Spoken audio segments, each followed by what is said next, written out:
പരിശുദ്ധ മാതാവിൻ്റെ വണക്കമാസം 16-ാം തീയതി പ്രാർത്ഥന.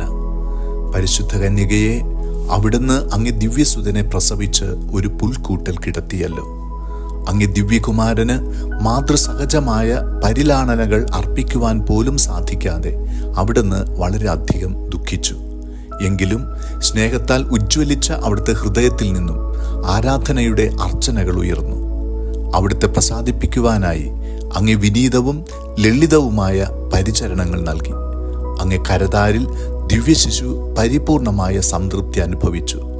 സ്നേഹനിധിയായ മാതാവേ, ഞങ്ങളുടെ ഹൃദയങ്ങളെയും അവിടുത്തെ സ്നേഹവായ്പിനാൽ സംതൃപ്തമാക്കണമേ. ഞങ്ങളുടെ ഹൃദയങ്ങളിൽ ഈശോമിശിഹ ആത്മീയമായി പിറന്ന് ജീവിക്കുവാനുള്ള അനുഗ്രഹം നൽകണമേ. സുകൃതജപം. പിതാവായ ദൈവത്തിൻ്റെ പുത്രി, പുത്രനായ ദൈവത്തിൻ്റെ മാതാവേ, പരിശുദ്ധാത്മാവിൻ്റെ മണവാട്ടി, ഞങ്ങൾക്കു വേണ്ടി പ്രാർത്ഥിക്കണമേ.